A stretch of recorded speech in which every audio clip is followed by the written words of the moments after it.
We don't want anything other than peace. Look at this child. There's no bread or milk. Bread is so expensive now. Isn't that a crime? We don't want war. We don't want trouble. Fear has led 2.5 million people to flee their homes in Darfur. 200,000 are dead, and far from stopping, the conflict is now spreading to Chad and the Central African Republic. They've killed all our men and left us helpless. The men used to feed us, but now there's no one to help us at all. They used knives to cut the men's throats and guns to shoot down defenseless people. Now we can't even find food to eat in our own country. There are continued reports of killing, rape and looting, and internationally, those who might change things do nothing. We've seen a wave of xenophobia and racism against groups like Roma. We've seen a rise of Islamophobia and anti-Semitism on the back of fear about security, about terrorism.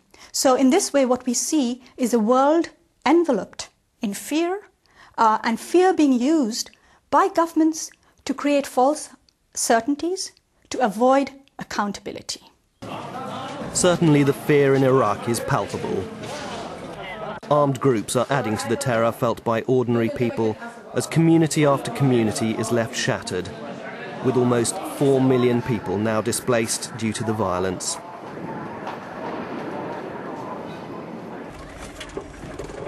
In Zimbabwe, the government refuses to accept international criticism of human rights violations. Meanwhile, any dissent by the political opposition and human rights defenders continues to be severely crushed.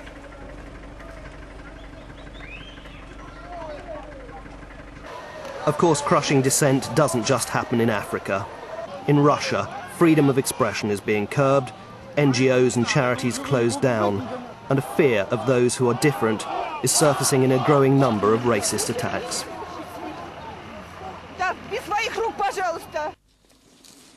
However, in some of the world's most troubled places, despite threats and opposition, courageous individuals are working for human rights, from Colombia to Sri Lanka. Increasingly, people are joining together to make clear their demands. The pressure to start work on an arms trade treaty came not from governments, but individuals. More than 1 million signed a petition that went to the United Nations.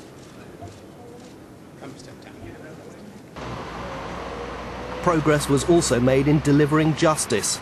The International Criminal Court's first prosecution is of those accused of recruiting child soldiers in the Democratic Republic of Congo. The leaders of the Lord's Resistance Army in Uganda have been indicted. And the former Liberian President Charles Taylor's trial is due to start shortly. But of course, one of the rule of law's most visible failures is now more than 5 years old. Still, there's no access to justice for those detained in Guantanamo Bay. Just military commissions with flawed procedures that fail to deliver fair trials. The unlawful practice of exporting suspected terrorists to secret detention centres, often in countries known to use torture, was exposed.